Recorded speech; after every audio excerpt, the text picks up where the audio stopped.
Hello, ladies and gentlemen. This is the Henderson Real News Show. Organize, don't criticize. I'm back again today. I will be back on Thursday. As you know, I'm here every week on WeBelieveDigital.com talking about current facts, and we are always addressing the same thing. My thesis is that if you are a black person, and if you want to control your destiny from birth to death, you must control 5 areas of activity. And all the listeners, whatever you do, don't ever forget this. You tell it to your children, that if you don't control 5 areas of activity, your own education and training, your own religion, your own principles of leadership, economic development, and politics in the area where you live from birth to death, you will never gain any respect in America or anywhere in the world. And I can tell you, my good friends, that it's very easy to change your status. And all you have to do is register to vote, pool your economic resources, pool your talents, and start training, selecting your future leaders, and put them in responsible leadership positions in all areas of activity. You put some in economic development. You put others in the churches and train them to be the bishops and the leaders. You put others in education, train them to be the superintendents, the board members, the presidents of the colleges and universities. You put others in leadership position, put them in internships with politicians, and make themselves mentors for the younger groups. And then, in less than a generation, your son, your daughter, your cousin will be the new mayor, the new sheriff, the new president even, the new governor of Mississippi and the nation. This can happen, and it can be done in less than a generation, folks.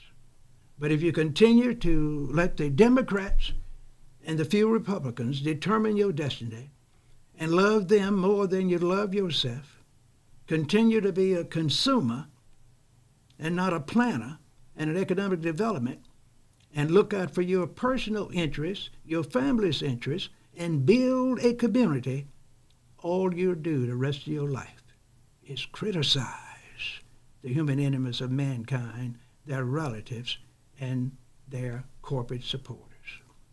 Now, some of you know this is the truth, and that's why my guest here, Mr. Socrates, said in an earlier show, in the Doc and Sock show, that all the good black people in Chicago, California, other states that used to live in Mississippi ought to come back. I told him in an earlier show that black folks used to be the majority in Mississippi, in Georgia, in Alabama. When that cotton was king, the white folks had money, some of the greatest millionaires in the world. And that's why they fought that Civil War, ladies and gentlemen, because they wanted to keep that domination going. They want you to continue to be a slave. And you know how it is. When you have yourself in a position where you're dominating, you don't want it to change. And that'll give you a tendency not even to practice Christianity, which you're supposed to adhere to. It'll teach you to break away from the principles in the Bible, which a lot of you now don't practice. And that's why I'm telling you, organize, don't criticize. So, Mr. Socrates, I'm glad to have you here again. We've been working together for a long time, and I always want our viewers to understand that you're what I call an economic genius. You're a man that knows how to make money. You know how to get contracts. You know how to go international if necessary and do a project. But you prefer being in this part of the country, in Mississippi, in Hinds County getting contracts, all over the United States. You don't want to go to Puerto Rico and other places unless it's absolutely necessary. You want to make millionaires right here in Jackson, in Mississippi, in the United States. You want to have subdivisions of your contracting company in the South, in the North, East, and West, like some of these other organizations. I would say. Doc, you're absolutely right. Okay. You know, we would prefer to do that, but, you know, I read this book, Who Moved My Cheese? And Doc, when the cheese gets moved, then I found that I got to start branching out. Because if you don't go look in new places for cheese, you're going to die. That's right. And if you don't die, you're going to wish you were dead, because those people that got the cheese might poison it. They might poison it. If you make them give you a little piece. And that is your leadership. That's what they'll do for you, Mr. Socrates. Yeah. And that's why sometimes, if you can't get the cheese where you are, you work on getting it elsewhere. But at the same time, you have to work on creating new leaders. Yeah. You have to recruit them. You have to select them. You have to train them and then put them in responsibility positions of responsibility. And that's what we do here, ladies and gentlemen. We talk about organizing and not criticizing. And today I want to look at some of the international news. We were talking briefly in the Doc and Sock show about the new war that's coming, which I call World War III part-time, that is developing. I understand from reading the paper and heard a news report that the United States now has a big ship over there in the waters, shooting down missiles that are coming from Palestine going into Israel. Now, if this is happening, Mr. Socrates, are we already in the war? Do we have soldiers fighting in the war? If they're on a ship out in the international seas, you're a military man. Am I off base to believe that if they are over there shooting down missiles for another country, that we are getting other nations involved? We know the Russians looking at the situation. We know the Chinese are looking at it. And we know both of those groups, the Russians and the Chinese, are giving money and supplies and other support to many of those folks in the Middle East, the Arabs and others. And that's why I'm saying that there is a potential for World War III if this continues and there's no resolve, no negotiations, and cease this activity that's killing millions of people because they're going to be at your back door. Would you see this happening? Well, Doc, yeah, I need you to take me back a little bit and let's understand war a little bit. I'm reading a documentary on World War II, and I don't exactly understand how mankind could slaughter mankind in the way that they did during World War II. And I don't know what Hitler had on his mind that caused a man to carry out such an attack on his family members, people that were of his own race. And over 60 million people died in World War II, according to the documentary. Well, that's normal, and that's always going to be. And I told you earlier, every time and anywhere you have mankind that always wanting to dominate, you're going to have war. You're going to have disputes. Everyone in the world wants what you have if they see that they really want it. They will take it from you. They don't want you to exist. So you have to retrain the people. You have to tell them that they are less than you are, and you have to let them know that you are the dominant one and you are the blessed one because you are on the right side. You're on God's side. And you have been taught this in your Christianity, that if you're on God's side, you can't lose. Can't lose, hooky-hoo. If God be for me, doesn't matter who's against me. And that's what you've been taught. That's what I've been taught. Do you believe that? I believe that I need God to be on my side. Now, see, you didn't say, you just said indirectly you don't believe it. No, I You're said saying you need God to be on your side. I need him to be on my side. As my station today, I cannot say that God has been on my side. Now, here's the deal with that. You know, the preacher says the fact that you walked around this morning, that you opened your eyes, and that you were able to talk, that means that God was on your side that allowed you to do that. But when I look at the quality of life that Europeans have and that the Jews have and all of the other ethnic groups have, and then I look at the quality of life that blacks have, I don't know if God's been on our side. We must have done something really bad. Nope. Don't accuse you and your relatives of doing something bad. Okay. What you didn't do, you didn't study the people that had the goods and the services that you want and determine how they got it. They usually use three methods. One, they evaded your territory with your permission.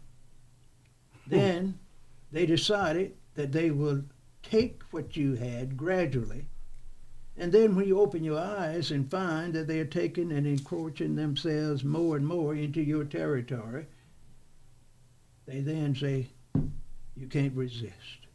It's ours. And as they work with you, Mrs. Socrates, they're going to change your culture, your religion, your leadership principles, your economics. And when you know anything, they then going to set up education and training mechanisms to get your mind misaligned and have you thinking that, hell, you're worse than they are, that they are the salvation kings, that they know more about what's right, and tell you and make you believe that you're supposed to be subservient to them. And then if you don't do it, they will prove it to you because they'll say their God is supreme. And you got to follow these principles. Love me because I'm your God. Then you will be saved. I've been talking about this for years. You'll be blessed. But you got to listen to me and wait until you die and go to heaven. That's what you've been taught. I was taught that too. But I don't believe it. Well, Doc, there's a shift going on. I don't see as many people that are subscribing to that theory as it was when I came along. There are not a lot of black children in churches today. The churches are getting old. And some of that may be the declining in population. I don't know. But it may be that they don't quite buy into all of the things that's being said, especially when their conditions are as bad as they are. And so there's a shift occurring. But now, Doc, I wanna ask you about this World War III Part 1 that you keep talking about. And I don't hear anybody else talking about or prophesying that World War III Part 1 is right around the corner, or it in fact has started. Well, it's more than it has started, so therefore it's not around the corner. It's already happening.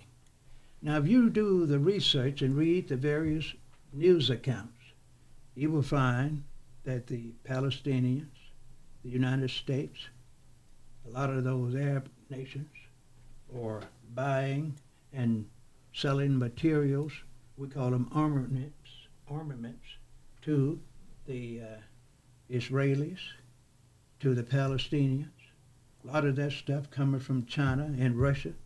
Some is coming from dictators that the Americans have been supplying for years. Those crooked dictators are selling stuff to the Palestinians. And then you got people like the Chinese and the Russians that want to have a disturbance in that region because while they are fighting, they are getting themselves set up more and more in Africa, in Latin America, in the Middle East. And they are going to wait like the United States did before they got into World War II. You know, the United States didn't originally join the European forces in World War II. They said, we're going to be isolationist. We're just going to not fight overseas. We're going to stay here in America and observe. But after a few maneuvers, the United States had to get involved because the Europeans were losing. Oh, Hitler and his boys were taking over Eastern Europe. They were bombing England. They were in France, taking over gradually. And a lot of those mayors and governors in France and Europe and other places were leaning and endorsing Hitler because they didn't want to lose their power bases. And you had a lot of insurgents in England and France that were fighting underground, trying to save their so-called democracy. And at the same time, they had colonies all over the world themselves. And some of them were so bold, they got their Africans that were dehumanized to fight for them, fighting against Hitler and Russia. Well, you know, Doc, I saw in the documentary that Africans, when they moved into northern Africa, when the Germans moved in, that black folk were so tired of the oppression they were experiencing with the Europeans until many of them welcomed Hitler into North Africa. Of course, they were trying to get relief. It is like you have your hand on a hot stove. If I find that my hand is burning and I can't endure the pain, if someone comes in and tells me I'm going to blow that flame down so you can get some relief, and this is what I want you to do, you'll change. You'll go to anybody to get some relief. And that's what human beings do. It's like feeding someone something they don't want to have in their system. If you've been taught not to eat certain foods, that's what you don't want. Your system can't take it. But when you get something you want, you easily get acclimated to it more and more and reject the other. Should African Americans align themselves with the lesser of the evils, or should they try to find a better way? Well, they ought to do their best to find a better way. As I always teach, organize, don't criticize.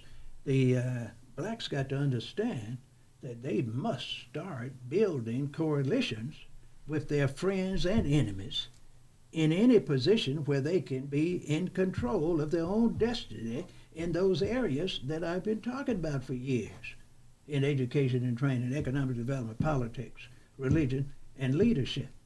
Well, so now, you don't have to love your enemy. I've been telling you that for years. You have to work with your enemy as you work with your friends. Anyone that hates his enemy, you find that you can deal with your enemy if the closer you have him or her to you. You don't go around hating them. You organize and try to get as many on your side, take what you can from them, and then when you get what you want, you cast them aside and build another coalition so you can maintain what you have, because those others that have been left out want to get with you, to get what you have. They want your positions in education and training. They want your economic resources. They want to be the leaders in their towns. They want to be the mayors. So you have to get other groups to come in and support you, but be smart enough not to put them over your budgets, over your policy making, and who's going to be spending the money. Well, I've told and I understand that traditionally Jews were the allies of African Americans in America. During the civil rights days, during the marches, Jews would come down on the Freedom Ride on the buses, and they would be there supporting the extinguishing of slavery and those practices. So are the Jews a natural ally to black people? No. The Jews are some of the smartest people in the world, and they use that tactic that I just told you. Wherever they are not accepted, they're going to find a venue that they can get into to support it and maneuver so they can get into positions of responsibility. And that's what they did with black folks. And then once they got the black people to the point where they thought they were going to be integrated into society, the blacks moved first to kick the Jews out of the civil rights movement in Mississippi and the South. Said, we don't want no whites in any leadership position, Stokely Carmichael and some of those other boys. And the Jews said in so many ways, well, if you don't want us to work with you, we'll let you work with us through integration. We'll take over that way. We will pool our resources, and we will put you in a position where you think our resources are better than yours, our schools, our businesses, our hamburgers and hot dogs. We're going to allow you to come and eat with us. You can live in our hotels. You can go to our schools. So they bust them and did all kind of things after 10 or 15 years, and even build some brand new schools for black folks in the South. Didn't have playgrounds, didn't have air conditioning and heating, had one or two maps, world maps, and one microscope in the science department. Brand new school. Old buses, old books. And many of the blacks were happy, and they wanted to have integration. And the black man that owned the cab company, that owned the construction company, that owned the bank, that owned the credit union, that owned the funeral home even, many of them went out of business, and the white people bought them and put a black person as the head of the funeral home and kept the same name. Mm-hmm. And that happened in clubs and churches and other things. And then they say, well, we're going to take over religion now. They had a lot of black preachers. Even today, they're joining the National Baptist Convention, the Southern Baptists. They are going with the Presbyterians. A lot of them want to be Catholics and be cahooting with the Pope and diminishing their power and responsibility instead of pooling all the denominational resources, putting training programs for their young members. And that's why I was reading just yesterday, from 400 to 1,000 churches are closing every month in America. They're getting fewer and fewer and larger, and the larger the church is in America, the fewer resources they're giving to the poor, because they got this monetary initiative where the preacher is going to make the money, his family and his supporters. 1%. Under normal conditions, about 10% of the membership is helped. Okay. Doc, you are up against a hard line here, but I really want to ask you, before you go to commercial break, I would really want to know how black are going to align with anybody. Nobody seems to want to align with us. I wish we could align with poor whites. Can't do it. And I'll tell you when we come from this break. So, ladies and gentlemen, we're going to take a break. My co-host here, Mr. Socrates Garrett, the economic expert, thinking that we can align our resources with poor whites, with Catholics, with the Republicans, with the Hispanics and others. It can't be done on a massive basis, ladies and gentlemen. So after this promotion, folks, stay tuned, call someone, and we'll come back and answer these questions. SocratesGarrettENT.com is a diversified firm specializing in recycled aggregates and crushed concrete. SocratesGarrettENT.com's recycled materials provide the construction industry with significant economic and environmental benefits by recycling clean concrete rubble into MDOT grade rock materials. Recycled aggregates and crushed concrete can be applied to driveways, road construction, bank protection, parking lots, general bulk fills, and more. For more information, please call 601-896-0084 or visit us online at SocratesGarrettENT.com. Have you had your Earthblend coffee today? At Earthblend Coffee, we take pride in offering you the very best of beans across the world, blended and roasted to perfection, giving you superior quality and satisfying and flavorful taste. Experience the world in one cup with Earthblend Coffee. To order, visit earthblendcoffee.co now. Okay, thank you, ladies and gentlemen. I know you called someone and told them to listen to the Elder Henderson Real News Show, Organize, Don't Criticize. We're talking about some issues that people don't like to talk about in public. I'm telling you, ladies and gentlemen, that if you want to get into a position where you're going to be a real American, where you're not going to be considered an outcast by the government and even by some of your people, where you practice love and what I call pooling resources, where you pool your talents, where you put your own people in positions of responsibility in government, in religion, and so forth, you would have some respect in the world. If you think these other groups going to be in your camp working and helping you promote yourself, I'm telling you again, history proves that that is not going to happen. There will be a few instances where other groups will work with you and get themselves put in positions where they are going to tell you what to do. A good example is the teaching that was going on in the freedom schools. They had a lot of outside whites working in the freedom schools. They didn't teach what the black civil rights people want them to teach. I'm not going to go into that. That's another story. And the schism happened, and some of the militant blacks told the whites, we don't want you in leadership positions. You're contaminating this program. We don't want your leadership. And they kicked him out. And that's caused, Mr. Socrates, a break in that coalition. But the Jews, the other whites that came from the north and the east and the west that were over here so-called fighting for civil rights, were not very serious because at the same time they knew the federal government was spying on all these groups. Many of those outsiders, even some of the blacks that came down as freedom riders, were spies for the federal government. So there were never any secrets. And at the same time, every time I would go to some of those things in the 60s, you would find those, we didn't know who they were, but they were FBI and other folks standing up there watching and never arrest nobody. They would sick the highway patrols, the local police on you, and the local citizen that would beat the devil out of you with sticks and chains and cuss you out and talk about your mama. And the police and the citizens together beat your brains out.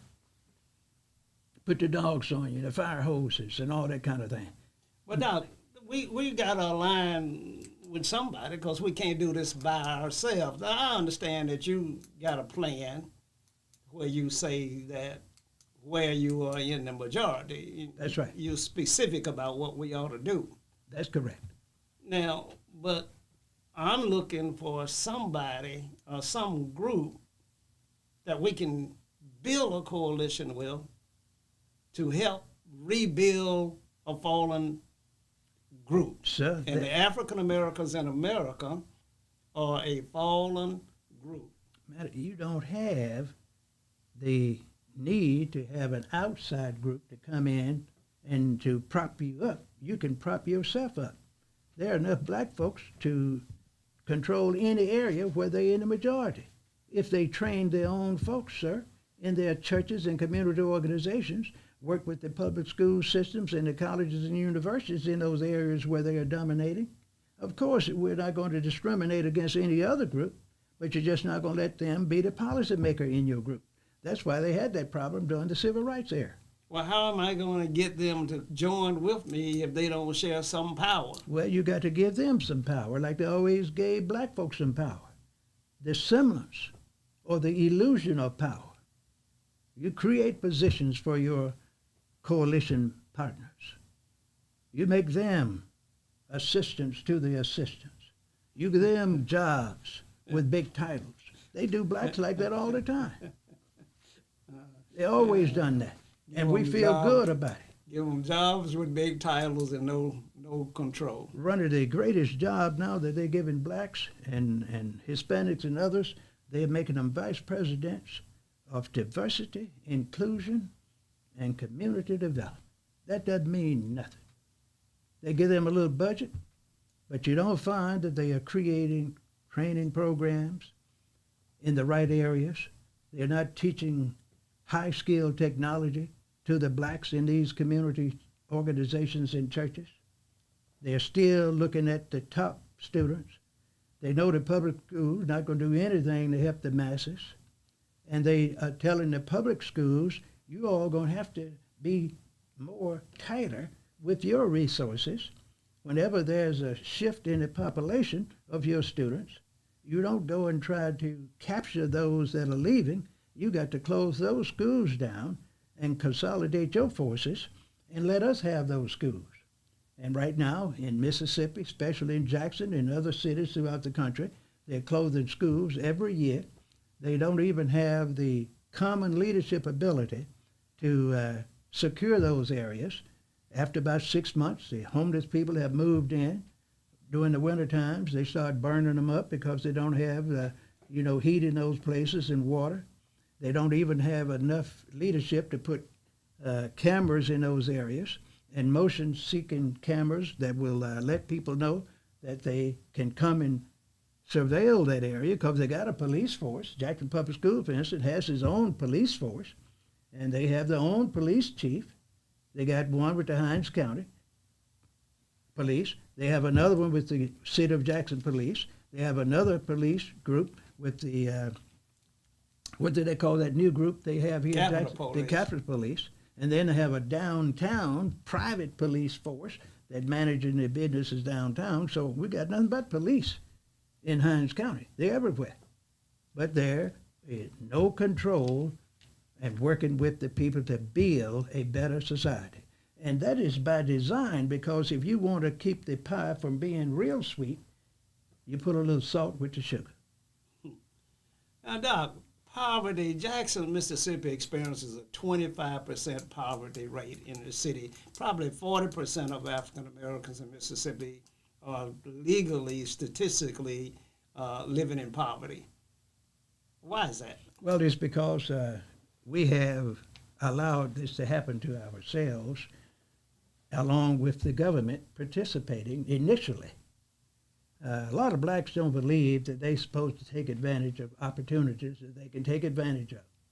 Now, I'm not very popular when I start talking about the fact that Mississippi has one of the best education systems for poor folks than almost any state in the union. Yeah.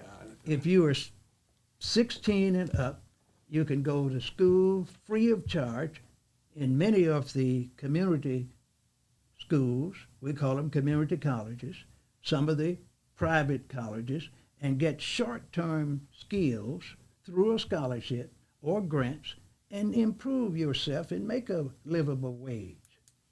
There are all kinds of scholarships out there for folks that's not even honor students. I've been working with a group where there are 600,000 scholarships with over $1 billion available. I was talking about that 2 weeks ago on a television station. And we checked it out. They're everywhere. And we won't take advantage of opportunities because we have broken ourselves down into groups, and I call it the grandmother impact on us. The parents of our kids, I'm talking about that lower ring you're talking about, those in poverty, are not around to raise their own children. And they are moving around from grandmother to great-grandmother, from mom for a while, then she's going to get her another boyfriend, and then he doesn't want those kids, so they go back then to another grandmother with Aunt Mary or Uncle John. They're moving around all the time because the school they attended last year has closed down, so they got to go to another family member to be close to the school that they go into next semester.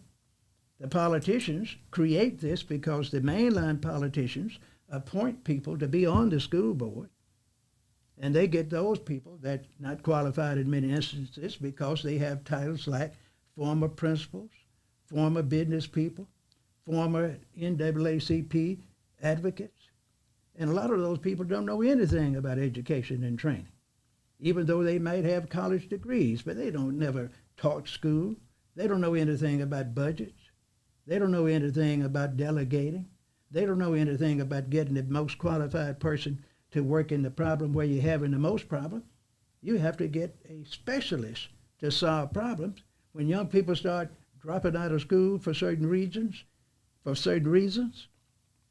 you have to do the analysis and find out what the reasons are. As police chief said in Jackson, Mississippi, the new chief, you look at where the data is. Where are the people robbing banks? Where are the people drinking and fighting and killing? Where are the clubs that's causing a lot of trouble in the community? That's where you put your police force. Now, Doc, blacks children didn't create that environment themselves, but they're suffering the blunt of this activity, this environment that they're in. And then, but many of them say that the Bible says the poor will be with you always. Well, that's true. And the Bible always said that those people that have the resources can help the poor and they will be blessed. Matter of fact, I have it right here. It says in Proverbs 22:9, the generous will themselves be blessed, for they share their food with the poor. That doesn't happen here in Mississippi, in Alabama, This is in the Georgia. Bible Belt. That's right. But see, the generous people in Mississippi, Alabama, Georgia, and throughout the United States don't share their food with the poor. They share their food, our tax money, and other resources with themselves and their rich friends, while our folks almost starve to death. And they get away with it. So they are not caring anything about the Bible. That's why I tell you all the time, all of you Bible-toting Christians that not even trying to act like you're a Christian, you're just headed towards destruction. And then it says here in another one, Proverbs 22:9 says, whoever is generous to the poor lends to the Lord, and he will repay them for their deed, those that are generous to the poor. You say generous now. Who is generous to the poor? Not the rich, but who is being repaid for their deeds? The rich. So now if you look at Proverbs 19, chapter 19, verse 7, I'm going to read it again. It says, whoever is generous to the poor lends to the Lord, and he will repay him for his deeds.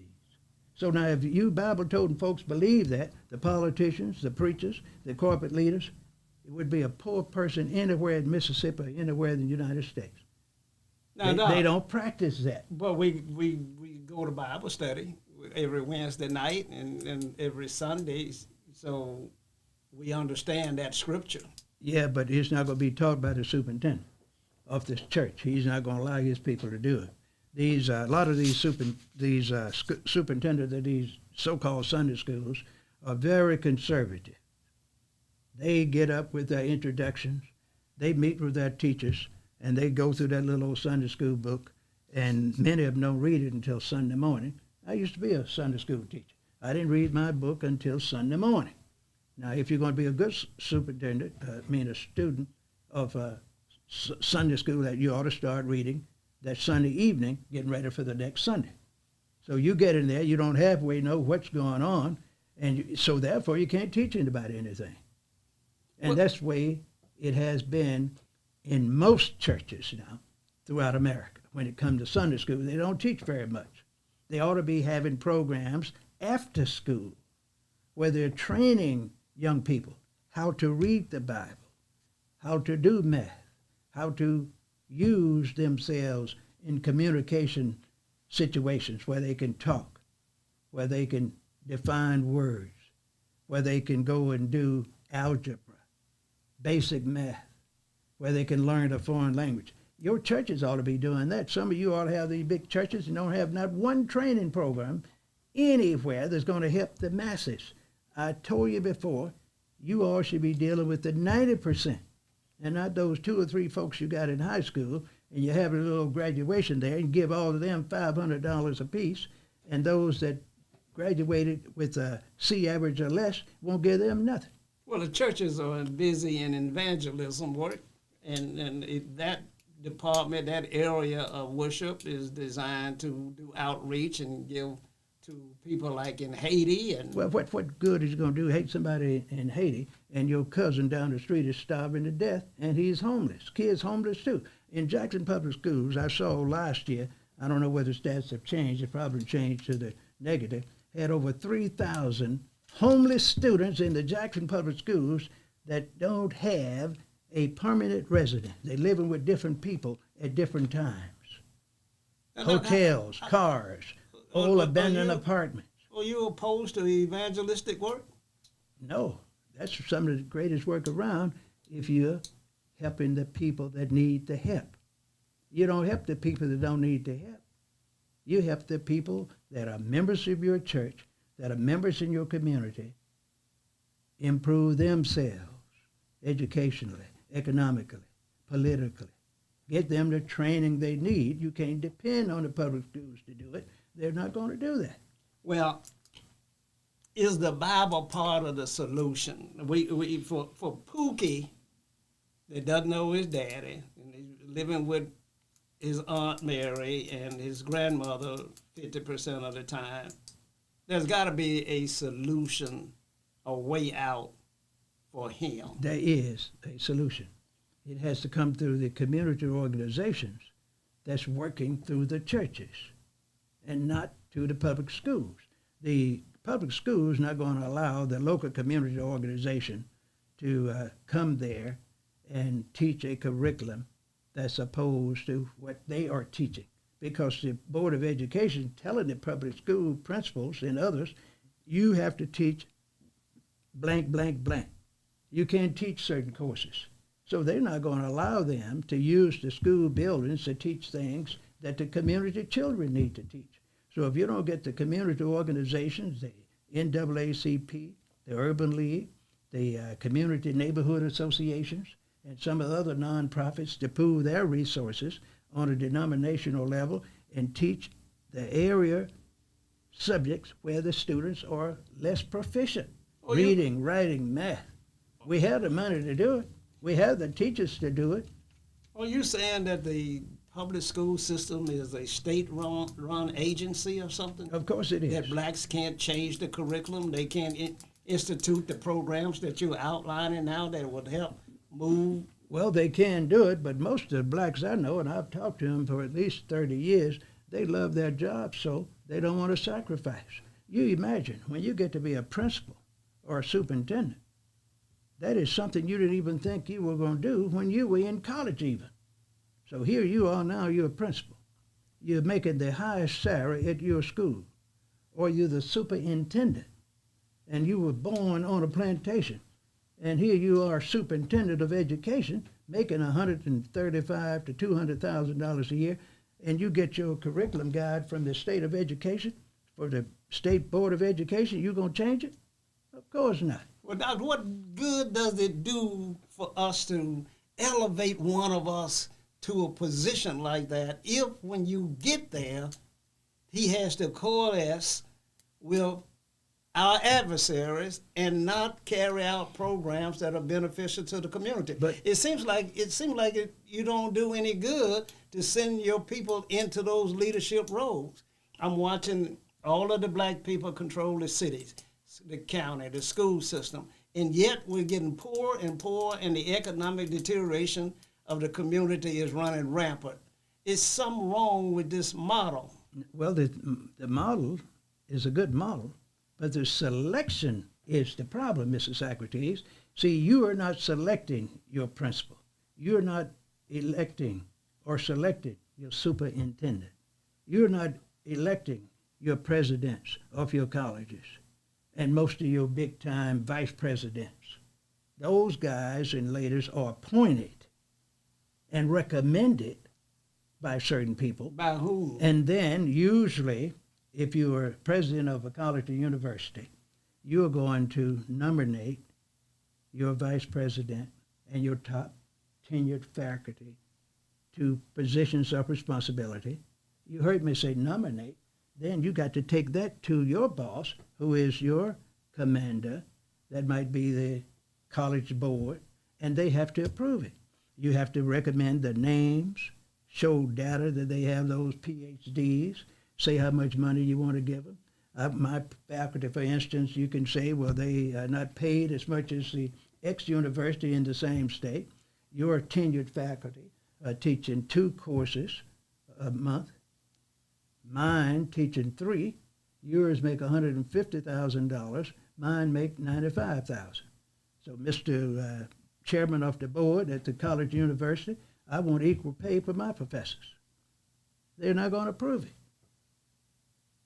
They're not going to approve this president that they put in that position to oversee the status quo. They're not going to do it. So the deal is this. We have some institutions that blacks are supposed to be supporting. we have Tuskegee. That's right. Is it different than Jackson State University? Well, it's very much so. It's not very much state money going into these private black colleges and universities. They have to get their money through donations and grants and anywhere they can beg to get some money. The public universities can go send their representatives and lobbyists to the legislature.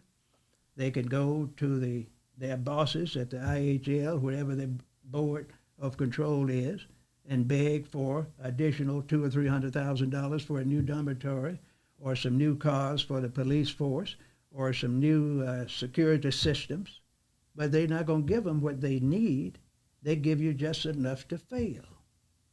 You see, they're going to give the money to the predominant colleges and universities in the area where their children attend. So, Doc, a president of a state-run institution, and we call them HBCUs, Right. but you're saying they're state-run. They are. And managed and controlled. Anyone controls the money, and who the person is that has the top job has no ability to do anything but recommend. So what value is it in calling it an HBCU? Well, you can call it that. That's I hate to use this word again, that is by design. See, when you got to separate things so you can identify how you want to support that thing. If all the colleges were equal, if all of them were just Mississippi colleges and universities, no designation of race or class, and they had a democratic system where every student will get $15,000 from the state, no matter whether the college or university had 5,000 students or 55,000. That all the faculty members with certain degrees from accredited universities, even at the so-called big universities, if they're working at the black college, they're not going to make the same amount the statistician with a PhD received from the big premier university in Alabama, Mississippi. When they go to the black college, they're going to make a different salary. So a college president on HBCU, an African-American college president, can't select an architectural firm that he wants to design a building, can't choose his own contractors. He can't allocate those dollars into the African-American community and the business community. He cannot. And I'm telling you what I know to be a fact. I don't work with those folks, man, for years. Their job is to make recommendations. Recommendations to who? To the higher board of education. They already have their contractors. They already have their engineers that will build the dormitories. You let one of those jokers say Socrates Garrett going to get this contract for $47 million to build the new swimming pool at this college that they don't have. He's going to build 2 state-of-the-art dormitories with independent class and security where the students have their cafeteria, all the classrooms and everything in that dormitory, with a gym down in the basement, all kinds of things like that. That contract had to be approved. So you probably not going to get it because you didn't give the people that put the positions on paper, and the governor nominated someone to take this position that's going to be chairman of the board. You think he's going to give you that contract when the governor already done told this person, there are certain people that contribute to my campaign, got to get these contracts to build the dormitories. Well, what good does it do to have a black president? It's good to have them. What value is it? It's a lot of value in it. You can't control the economy. Well, the white people control a little more of the economy. I mean, the white presidents and others, their recommendations are generally more acceptable because they go to the same church, they play golf together, many of them join the same sororities and fraternities, but you don't see a lot of blacks going to the white schools joining the sororities and fraternities that the whites join. They segregate their fraternities.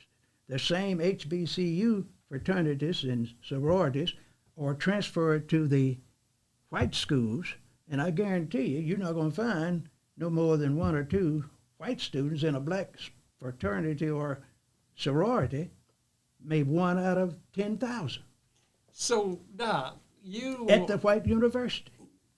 you are implying, you may be emphatically saying, that to have an African American leader, to have an African American ineffective leader. I didn't say ineffective, Mr. Socrates. The leader has good intention.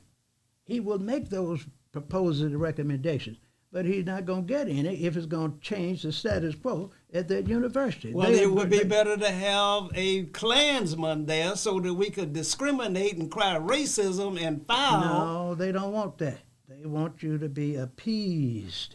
They want to look at the fact that they are practicing democracy and equity. And if you start demonstrating and raising sand, as we used to call it, without using the other word, they will give you another, I like to use that old country word, another silver tit for you to suck on a little bit. But man, you have to go to war to make things change in this world. You can't even file discrimination lawsuit if you got a black man at the top of the position. Well, Even though your participation, your contracts for goods and service continues to decline, you can't even file in the federal courts that you're being discriminated well, against. you can file, but it's going to be so difficult, and you're not going to hardly win, because if you win on one level, the one you file against going to appeal to the next, and that'll be 10 or 15 years later. You are broke, you're all retired or sick, you can't work anymore. You usually don't win. So, but that doesn't mean you shouldn't do it. Well, Doc, we're going to have to continue this conversation. I think that the fact that African Americans are in key positions should be evidenced by the quality of life in the community, by the buildings, by the streets, by the number of black businesses that are starting up associated with that economic engine. You're not going to find it, Mr. Socrates. Look at the city government in Hinds County. You have a lot of black and white universities in Hinds County. You have the supervisors.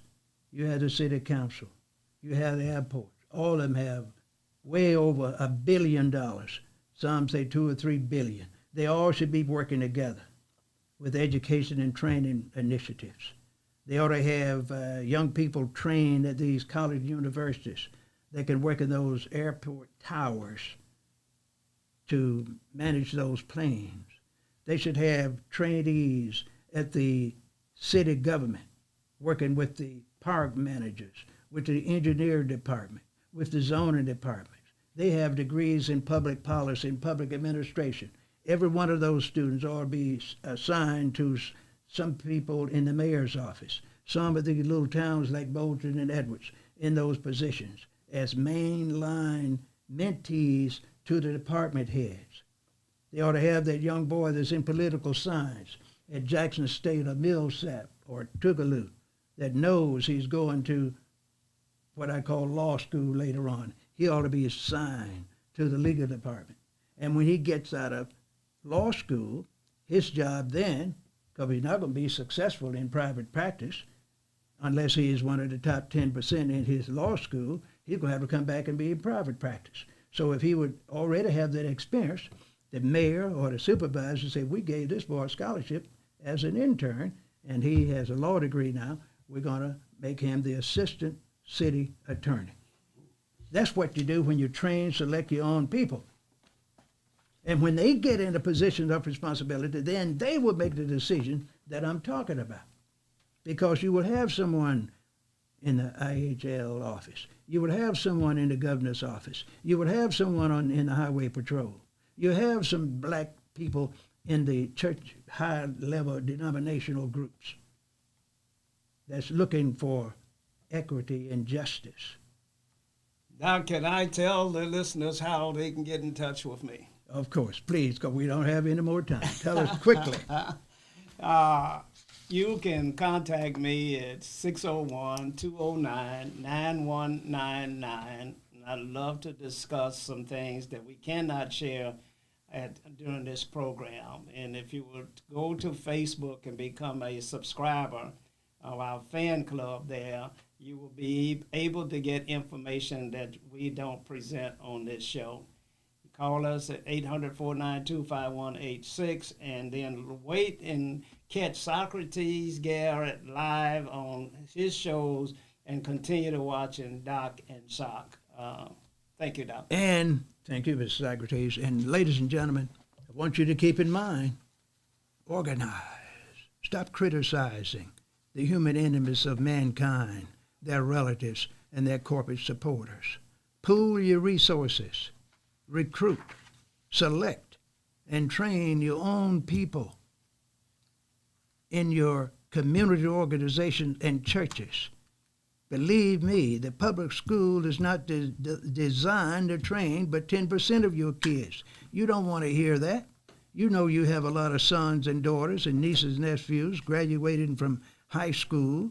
They can't get into college. You know that. So you got to train them at the churches and community organizations in reading, math, teach them how to get tutoring so they can pass the ACT, the American College Test. They're not going to get that in school. It's only for just a handful. When your child leaves school, he should be in a program so when he gets ready to finish high school, he can make 30 on the American College Test. He can build a drone. He knows how to play tennis versus football or basketball. He knows how to play chess. He knows how to play a musical instrument. All of that is a brain developer. So if you want to hear more, call us, 601-201-1957. And I always tell you, organize, don't criticize. Mr. Socrates, thank you today for being with us. And we'll be back next week, right? Yes, sir. That's right. We'll be back next week.